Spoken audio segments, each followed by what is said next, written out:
Have you ever held a rolling pin stained with dried blood and known you did the right thing?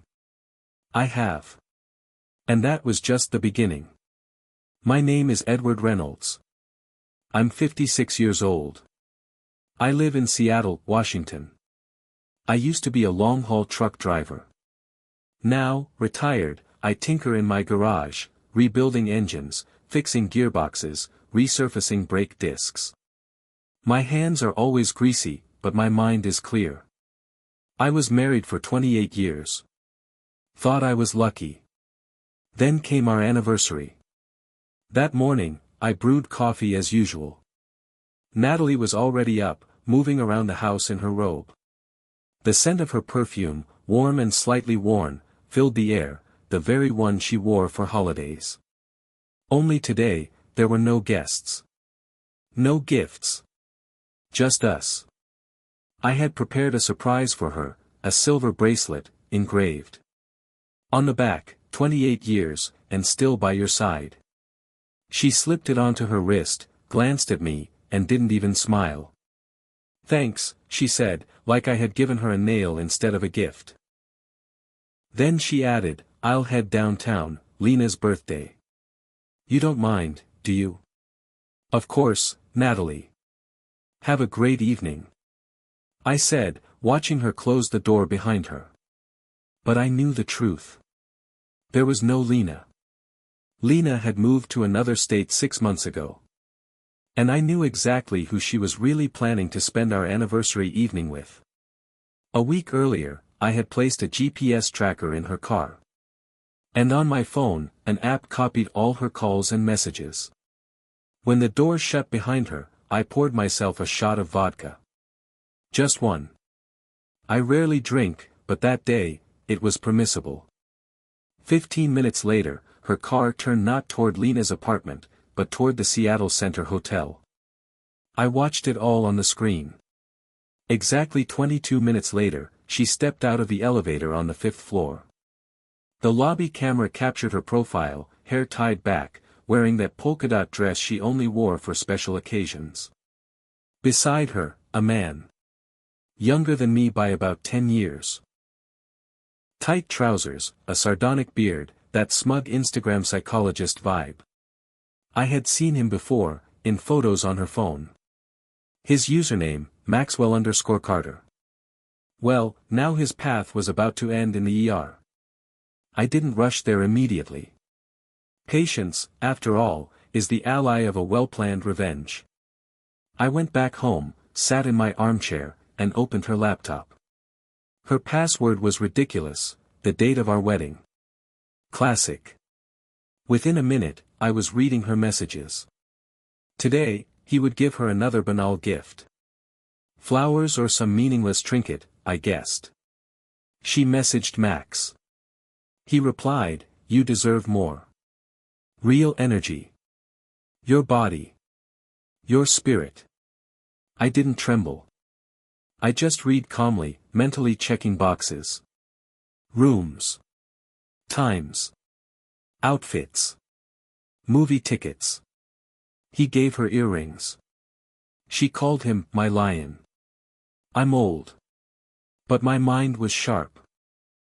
Half an hour later, a notification popped up, her card had paid for a private therapy room in the hotel. She had paid. He filmed her and other women, then edited the videos as supposed therapy sessions, and posted them to a private channel. I bought access with a fake account. There she was. My Natalie. One of the sessions, almost naked, screaming. Everything fell into place. This wasn't just an affair. It was a cult. I put on gloves, grabbed my keys, slipped the silver bracelet I had just given her into my pocket, and drove to the hotel. Not for confrontation, I rented a room a floor below. I brought a small camera, connected to their Wi-Fi, and accessed his laptop through a Trojan link I'd installed from their chat. He was there in the room. The camera captured Natalie, half naked, sitting before him. He whispered, held her shoulders, stroked her hair. I recorded everything. Every movement. Every sound. Then I took out a flash drive, left the room, and drove to his studio, where he was registered as a sole proprietor. There, no cameras. Just me, darkness, and that rolling pin. Max screamed. The studio walls, lined with foam, muffled his voice into dull, panicked moans, like a body realizing something irreversible was about to happen. He lay on the floor, curling one hand over his ribs, the other over his face. I didn't strike his face. I aimed for spots that would hurt for a long time. The bones of his right hand were already swelling when I set the rolling pin down on the table, carefully, like a surgeon, wiping it clean, just as I wiped his shirt, the one with the trendy, "Free Spirit" slogan. I left calmly. No one noticed. No cameras in the entrance, and I'd switched the license plate that morning. I drove home around the ring road, mind empty, as if my brain had shut down, giving way to some ancient instinct. By the time I turned the key in my own door, I knew the performance had only just begun. Everything before this was prologue. I hadn't just broken his hand. I had sown fear. The next morning, Natalie didn't go to work. She lay in bed, facing the wall. I could see it, puffy eyes, dark circles, as if she hadn't slept at all. Her hands trembled as she poured herself tea, lips pressed tight, on the verge of tears. She asked nothing. Tried to justify nothing. She simply remained silent. And I watched. Silent dominance is stronger than any argument. Psychological cracks began crawling across her face, like poorly fired ceramic. And in that silence, soaked in fear and the sensation that her world was collapsing beneath her feet, I began to act further. Breaking a body is easy. Far more interesting is breaking the illusion of power, showing someone that you've seen everything, know everything, and that your silence is a judgment, deferred only at your whim. In her phone, I found a folder hidden under an unremarkable name, Documents. Inside, PDFs. Scans of powers of attorney. One of them, on Max, dated 3 months ago. The right to manage the Tinkoff bank account registered in Natalie's name. Amount, 860,000 rubles. I remembered selling the dacha supposedly to pay off the remainder of the mortgage. I had transferred the money to her account. She transferred it to someone else. And if it had been just about money, the second power of attorney had been signed at a private notary office. The same place where we once finalized our car papers. This time, it granted the right to sell the Toyota Land Cruiser registered to me. My signature, but I hadn't signed it. A forgery. Clean, confident. Clearly practiced. Dated 10 days ago. They were preparing. My wife and this lion. They planned not just to leave, they planned to erase me. Financially. Legally. Possibly physically, if I hadn't been faster. I closed the laptop, grabbed the camera, and went to the basement. Old, concrete, smelling of mold and metal. There lay my archive. Shelves of papers, folders, tax reports, vehicle titles. I found the right one. The original signature. Differences were minimal. But I saw them. Whoever forged it knew how I draw letters, how I tilt the R. But they messed up the dot over the E, mine is slightly left, theirs, centered. That same day, I brought the documents to a lawyer, an old acquaintance from the garage. Told him I suspected fraud. He nodded, said he'd prepare a complaint. Meanwhile, I went to the bank. Opened a new account, transferred the remaining balances, blocked access to the old ones. That evening, over dinner, I told Natalie I was planning a week at a spa. To relax, reboot. She nodded without looking, as if expecting me to snap, yell, or leave. But I merely observed. Calmly. Like an analyst observing a subject. Because I knew, she wasn't just a lover. She was an accomplice. That night, I didn't sleep. I had the flash drive. On it, the footage from the camera. I extracted the necessary clip, slowed it down, and looped it. Watched her hand glide over Max's shoulder. Watched her smile as he leaned in. Her eyes closed, trance-like. This was not passion. This was devotion. Blind, complete. And then I realized. He wasn't just a lover. He controlled her. He told her how to live, what to do. And she obeyed, too obediently, too fanatically. This was no longer an affair. This was submission. Then I remembered. Max's name had appeared in an old news article. I opened a browser and started digging. Within a minute, I found it. 2 years ago, criminal case, Article 159, Part 4. Fraud in particularly large amounts. Deceiving women through therapy courses, luring them into paid programs, extracting funds under the guise of spiritual work. 7 victims. The case never went to trial. Settled out of court, money partially returned. Max had changed his last name. That's who he was. Not just a lover. A predator. And Natalie, his new prey. And I, now a predator watching another predator, waiting to strike at the most vulnerable moment. And that moment was near.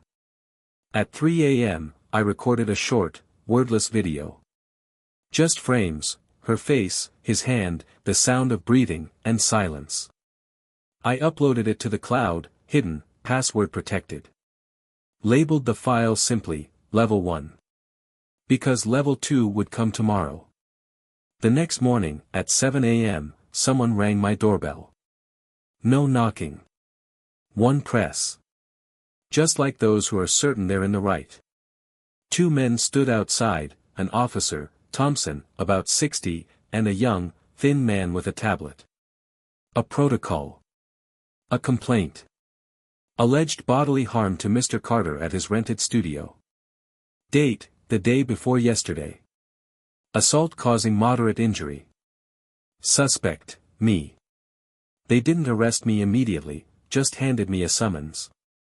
Asked me to appear and give explanations. But I saw the second man, the one with the tablet, surveying the apartment, and I understood, the counterattack had begun. Dirty, premeditated. Just as everything they did together. Natalie had evidently recovered from the shock. And Max, even with broken bones, wasn't backing down.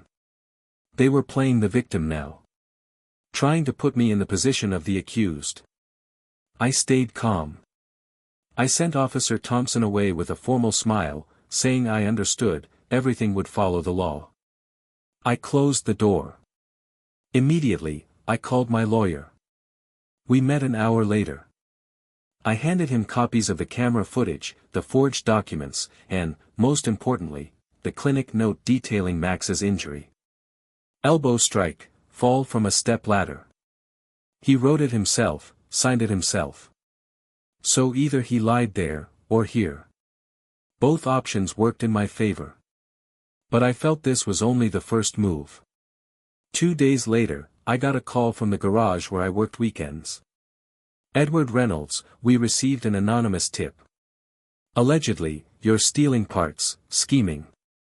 I don't know for sure, but an investigation would follow. The voice of the manager was controlled, but I heard the doubt. He couldn't believe it, but he had to check. They were escalating. Not just the police anymore. Now, slander. I didn't defend myself. I said only, wait. I'll show everything. And hung up. Because I knew, every justification would only bring me closer to defeat. They wanted to unbalance me, make me vulnerable. I had to respond differently. Not by their rules. By mine. First, information. I dug through Max's old cases again, reading the news articles, forums. On one forum, a woman wrote she had been deceived. Marina M. I messaged her under a fake name. Didn't introduce myself. Just asked if she remembered Max. Her reply came instantly. Remember. Still paying off a loan I took for his awakening course. He made me cut off family, convinced me to borrow money. Lawyers involved. Everything. I asked if he had weaknesses, vulnerabilities. She sent a link to a social media account. Public page of someone named Igor Carter, his son. 17, living with his mother in Podolsk, studying at a technical school. Page full of toy cars, computer hardware, typical teenager. Comments locked, protected. Now I knew where to strike. Unlike Max, I never touched the innocent, but I had to show I could. I drafted an anonymous email. Attached copies of powers of attorney, chat recordings, photos of Natalie and Max at the hotel. Not to the son, but to his mother, the woman Max had left years ago. Using her work email, I added one sentence. You should know who your son is growing up with. That evening, another move. Natalie came home with two men. One bald, neck tattoo, the other in a tracksuit, pinky ring. I didn't ask who they were. I knew. Max's acquaintances. Former clients. Or people who owed him favors. They behaved calmly, smiling. But I saw the silent pressure. The hint. I didn't argue. Didn't respond. I turned on the recorder, capturing everything. Later, I handed the recording to my lawyer. Keep it. Just in case. That night, I set up surveillance cameras outside, one across the street. All angles legal. Bought a SIM card under another name, activated a messenger. Sent Max a link. No words. No commentary. Just a short video. Him entering my apartment with Natalie, 2 months ago. While I was at the dacha.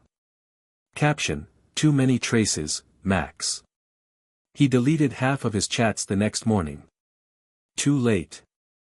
I had saved everything. Every frame, every file. He understood. I was closer than he thought. I was watching, listening. I knew. And the scariest part for him, I hadn't even started yet. Enough games. They had crossed the line. That meant I could too. It was time to pull out the cards I had saved for the very end. Not just strength, dirt. Manipulation. Blackmail. Everything they had feared would now become their reality. Because I was no longer just a husband betrayed. I was the judge. I was delivering the sentence. I started at dawn, like a surgeon marking before the incision. Lists of addresses, contacts, photos. Flash drive with the dossier. In my hands, a letter, printed on thick, clean paper. Link and QR code. No extra words. Just one phrase. Want to know who you're dealing with? And a folder. For each of them. Natalie. Max. Their correspondence. Recordings. Screenshots of accounts. Powers of attorney. Camera reports. Everything. First stop, the school where Natalie taught design. Local, private, with pretensions of status. I waited for the break, approached the security desk. Claimed I was a supplier. Handed the letter to the principal and left without looking back. An hour later, she was called in. 2 hours later, dismissed. No fuss. No scandal. Just the fact, you no longer teach here. With such a personal history, there was no place for her in education. Not with students, not with teens. Next, the office of Max. Not the studio.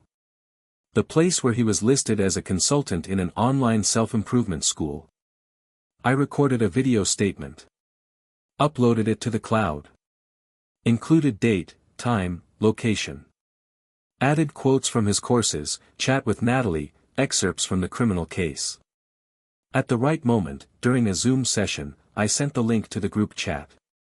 People read. Silent. Then they started leaving. One by one. By evening, he had deleted all his profiles, disabled comments, changed his number. Too late. Screenshots were already circulating, discussed. He became a meme. His videos promising to change your life in 7 days, edited with interrogation footage, hashtags. Max_Carter_the_predator. Natalie couldn't bear it. First, she tried to explain. Then accuse. Claimed I was lying, seeking revenge, that it wasn't true. But no one listened. Her sister removed her from the family chat. Friends deleted her from social media. Clients stopped answering. One by one, as if the air around her had thickened, become hostile. She felt it. I could see it in her eyes. Sitting in the kitchen for hours, barely touching her food, staring into space. But just when I thought the backbone was broken, something unexpected happened. I returned home that evening after meeting with my lawyer. Opened the door.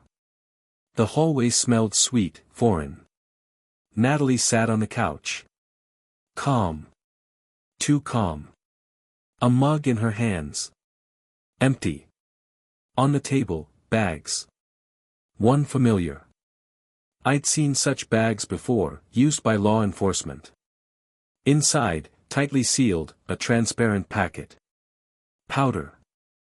I froze. She looked at me, unblinking. No fear on her face.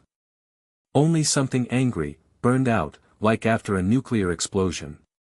And then I realized, she wasn't giving up. She had gone on the offensive. It was a setup. Primitive, but dangerous. Another call, another visit, and I'd end up in a holding cell. With a charge. A mark. But I was ready. I didn't touch the packet. Stepped back. Grabbed my phone. Turned on the camera. Recorded every frame. Her pose. Her face. Her shadow on the wall. Then I called a witness, someone I trusted. They filmed everything. Packed it up. Handed it to my lawyer, with a receipt. And I left. Slept in my car. In the garage. No fear. Clear head. Because now, everything was precise. This was no longer just revenge. This was war. Without rules. Without mercy. And I was not a target. I was a steamroller. The next strike would be final. At 5 a.m, the phone rang once. Then a second time. Then a knock. Hard, measured, with pauses. I knew the rhythm. Not neighbors. Only those certain I would open. Or those already sanctioned. I turned off the lights. Went to the peephole. 3 men. Black jackets. One with a folder, another with a shoulder-mounted camera. Search. Charge. And at that moment I understood, she had done it. Gone all the way. The powder had worked. Or a new gift. Perhaps not in the house, but in the garage. Or the car. Planted. Real. This time seriously. They detained me. No handcuffs, but cold. Hands behind my back. Silent. Everything was ready. Papers, witnesses, operator. In the trunk, under the spare tire, they found the small package. The same type I had seen on the table. Only now in my car. Label erased. Inside, methadone, they said. Sentence, 6 to 10. Done.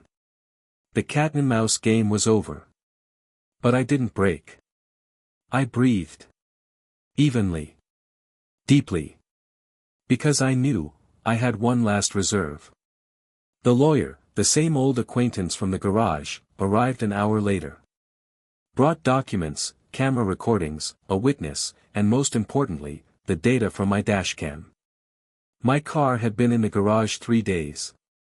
Cameras I installed at the entrance recorded a person in a hoodie approaching the car at night. Plastic bag in hand. 5 minutes. Then they left. Face unseen. But gait, height, matched Max. The investigator watched the footage. Noted something. Said he needed time. I was released. Not immediately. After 12 hours. No apologies. No charges. For now. That same evening, I received another call. A woman's voice. Calm. Dry. She introduced herself as Max's ex-wife's lawyer.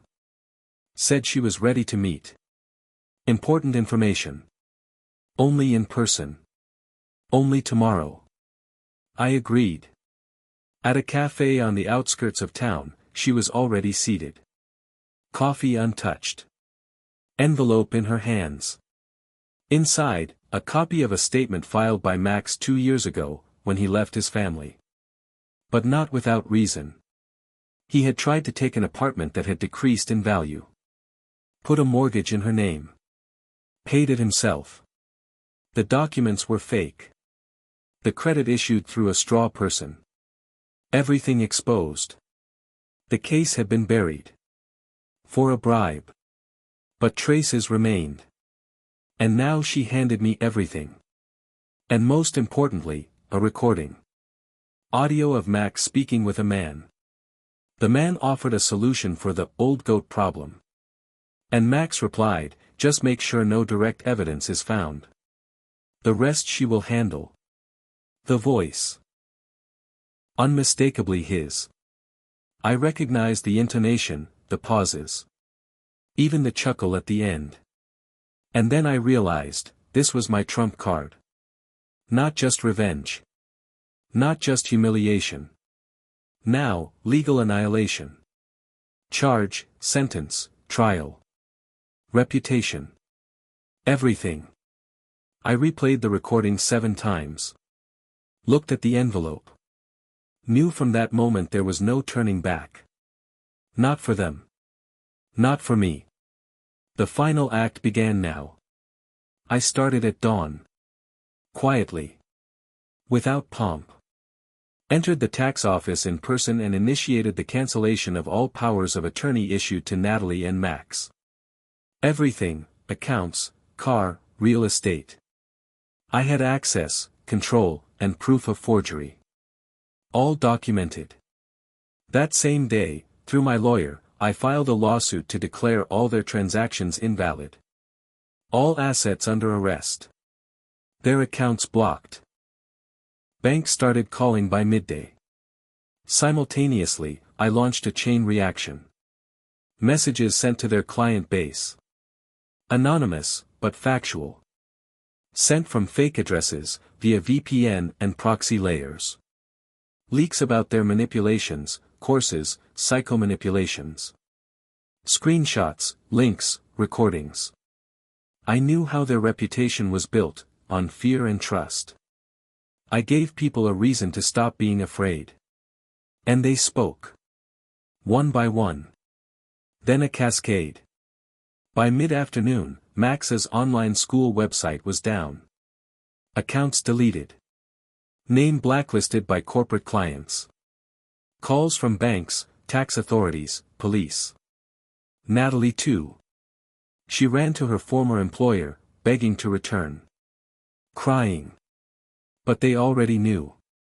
Her name appeared in the morning local news. A short segment. No faces. But the message clear. They tried to do something. Threatened me. Begged. Threatened again. I didn't respond. I just watched as their world, built on lies, collapsed. Slowly. Like concrete under acid drops. Max tried to withdraw money through an acquaintance. Refused. Natalie wanted to sell jewelry. Pawn shop rejected, considered fake. They were left with nothing. Not a penny. Not a chance. Everything they had hoped for, gone. Then I set up a meeting. Short message. One address. 1 hour. No explanations. But they came. They had no other choice. Because they knew. This conversation.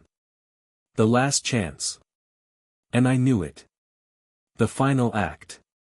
Because now I had everything. Evidence. Leverage. Power. Only left, to finish them off. Personally. Coldly. Without mercy. And I would do it myself. With my own hands. No lawyers. No cameras. Only me. And them. One-on-one. They arrived almost simultaneously. Natalie in an old coat, buttoned up as if to hide the shattered world inside. Max with a bandage on his arm, lips pressed together, the look in his eyes stripped of arrogance or defiance. Only caution. Only fear. They sat across from me. Silent. I didn't rush. I gave them the quiet. Let it press. Let it seep under their skin. Because silence is the prelude to judgment. I spread the documents before them. Audio recording. Flash drive. Photos. What I had collected over months. No words. No accusations. Everything laid out, like an autopsy. At some point, she trembled. Lips quivered, pupils constricted. I saw her remember. That evening. Camera signal. Letter from Max's ex-wife. Max shifted uncomfortably. Natalie glanced at him, then back at the documents. Their illusion of control, their hierarchy, shattered. I didn't speak. They were watching, breathing, calculating, afraid. And in that silence, the sentence was already written. I pressed play on the audio. Their own voices. Their schemes. Their crimes. Clear, undeniable. Natalie gasped. Max froze. I placed the flash drive on the table. Evidence of every fraud, every manipulation, every betrayal. You have no options left, I said, finally. Calm. Low. Controlled. Their eyes darted. Panic. Desperation. And I knew, they understood. The law, the truth, and the evidence were all mine. I didn't need to raise a hand. I didn't need to shout. Because now, the final act was complete. I watched them leave. Silently. Their world collapsed, and I remained, calm, unshaken. I had started as a betrayed husband. I ended as a predator who had cleaned his territory, exposing lies, reclaiming power, delivering justice with precision. The war was over. And I was the last one standing.